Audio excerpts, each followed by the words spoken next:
अच्छा साहब जो कि चीफ इन्वेस्टमेंट ऑफिसर हैं इन्वेस्को म्यूचुअल फंड के। इससे पहले 31 सालों का लंबा गहरा अनुभव ताहिर बादशाह साहब का इक्विटी मार्केट्स का है। पहले 8 साल से अभी इन्वेस्को म्यूचुअल फंड के आप सीईओ हैं। उससे पहले मोतीलाल ओसवाल एसेट मैनेजमेंट में आप बड़े पदों पर काम करने का अनुभव ले चुके हैं। न सिर्फ मोतीलाल ओसवाल फाइनेंशियल सर्विसेज बल्कि Kotak Mahindra investment advisors, ICICI Pru asset management, Alliance Capital जैसे दिग्गज संस्थानों के साथ काम करने का ताहिर बादशाह साहब का अनुभव है। और आपने पढ़ाई के तौर पर बैचलर्स की डिग्री हासिल की है इलेक्ट्रॉनिक्स इंजीनियरिंग में यूनिवर्सिटी ऑफ मुंबई से। इसके अलावा आपने मैनेजमेंट स्टडीज़ में फाइनेंस की डिग्री हासिल की है मुंबई यूनिवर्सिटी से ही। ताहिर सर गुड मॉर्निंग, बहुत बहुत स्वागत है आपका, धन्यवाद हमें समय देने के लिए।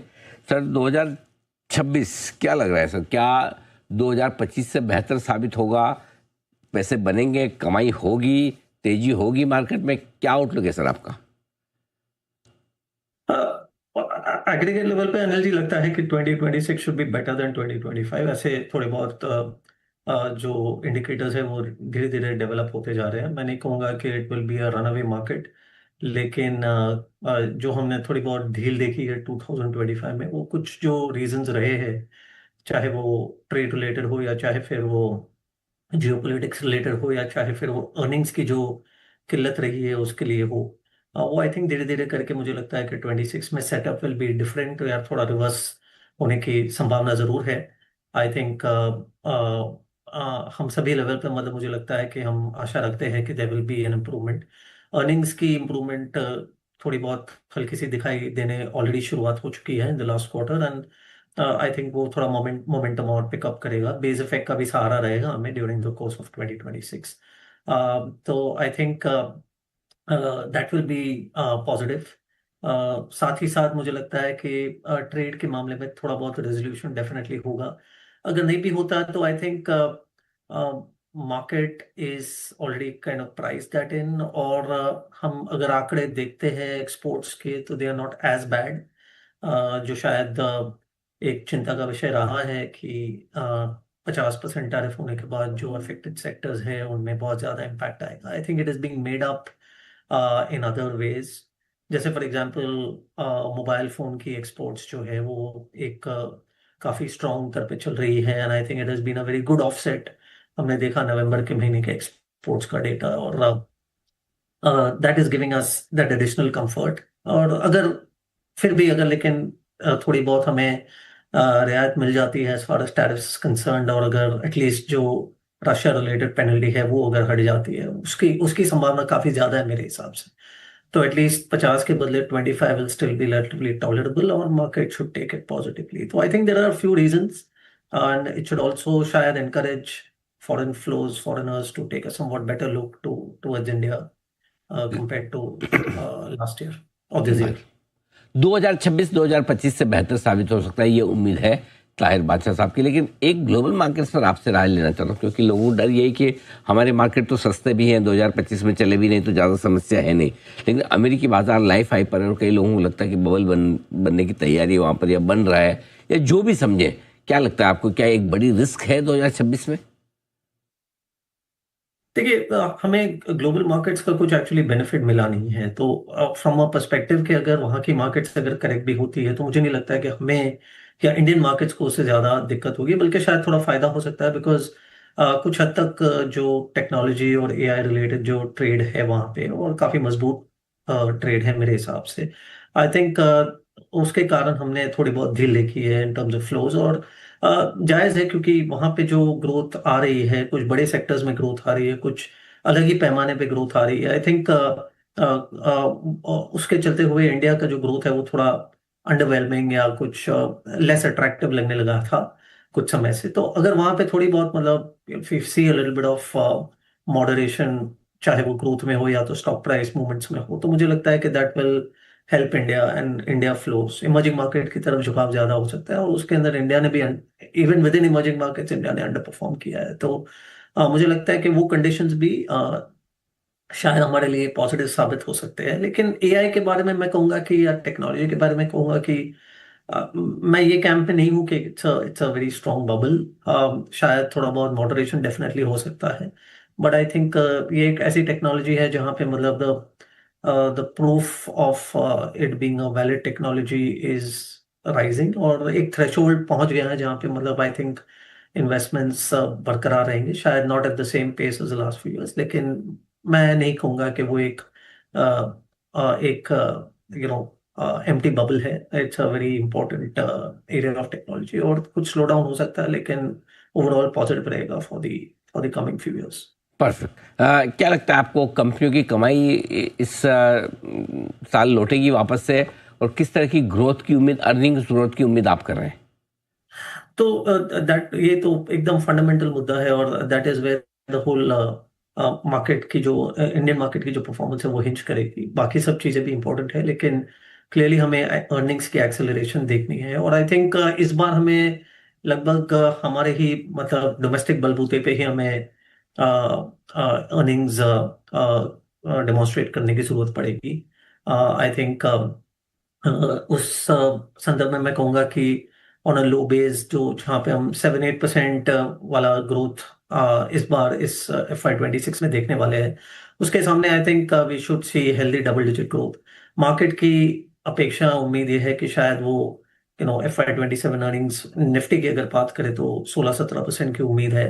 मुझे लगता है कि दैट विल बी समवॉट थोड़ा स्ट्रेच टारगेट होगा, स्ट्रेच गोल होगा, लेकिन क्या मार्केट कैन डू समथिंग, या Nifty can do something between 13 and 15%? अगर बॉटम अप तरीके से देखे, सेक्टर बाय सेक्टर कॉन्ट्रीब्यूशन देखे, तो लगता है कि 13 से 15% की उम्मीद जरूर हम रख सकते हैं।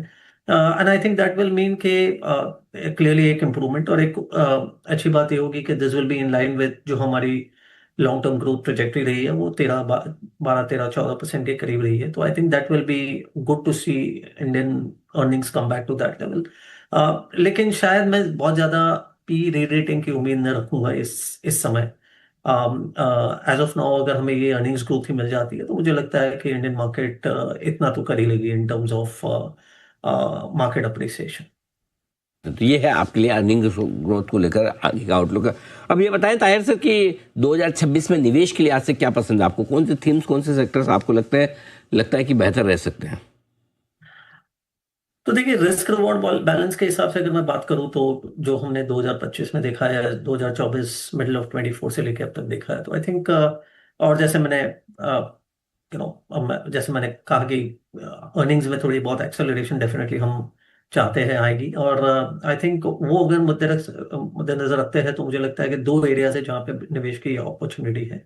एक तो है, मुझे लगता है कि लार्ज कैप रिलेटेड जो एरियाज है वो, या लार्ज एंड मिड कैप वाली जो एरियाज है वो शायद will be a good starting point for 2026, क्योंकि एट वन लेवल जो सिस्टम में रिस्क है, चाहे वो ग्लोबल रिस्क है या डोमेस्टिक रिस्क है, उसको भी हम ध्यान में रख रहे हैं। तो एक बैलेंस अगर मैं कहूँ कि जहाँ पे पॉजिटिव्स भी है, लेकिन अगर रिस्क जो है सामने हमारे, उसको भी अगर हम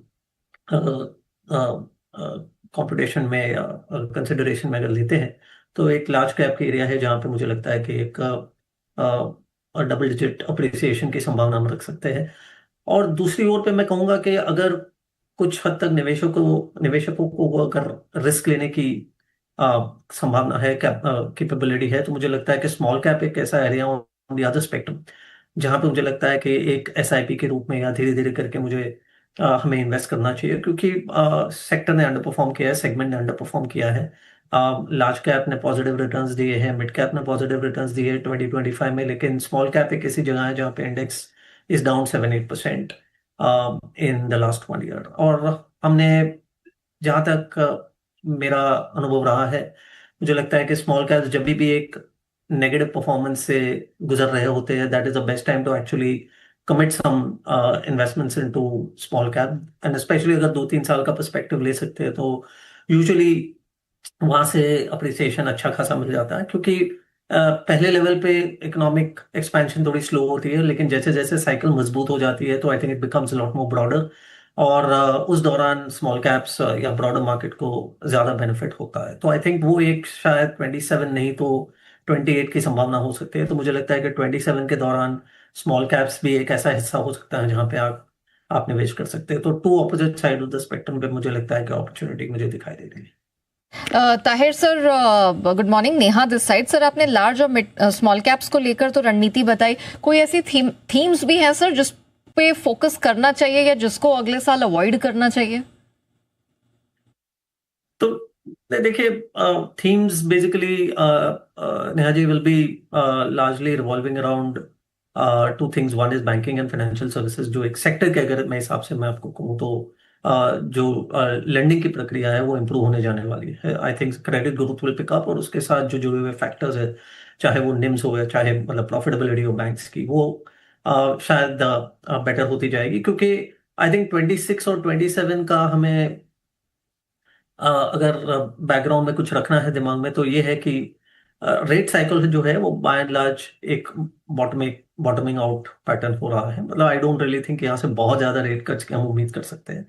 तो एक तरीके से रेट कट साइकिल जो है वो करीब करीब कंप्लीट होने जा रहा है. तो उससे बैंक्स की प्रॉफिटेबिलिटी और मार्जिन्स में इंप्रूवमेंट की डेफिनेटली शक्यता है.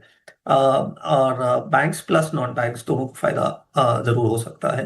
एंड अगर दूसरे लेवल पे अगर हम देखें तो जो बेनिफिट्स हमें अक्रू हुए 2025 में with regard to taxation, GST, personal tax cuts, और शायद आने वाले दिनों में इवन जो हमें एथ पे कमीशन इम्प्लीमेंट होने की जो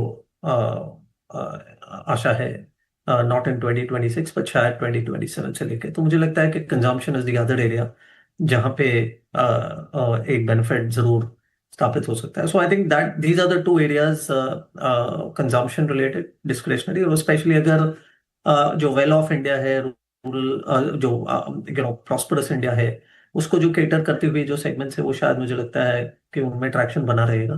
तो कंजम्पशन में वो एक जरूर एक थीम हो सकती है. और बैंकिंग एंड फाइनेंशियल सर्विसेज में कहूँगा दूसरी एक थीम है जहाँ पे हमें अपॉर्चुनिटीज मिल सकती है. तो थैंक यू सो मच समय निकालकर हमारे साथ हमारी इस खास आउटलुक चर्चा में जुड़ने के लिए. आपको नए साल की बहुत बहुत बधाइयाँ. तो क्लियरली कुछ इस प्रकार के मौके आपको नए साल में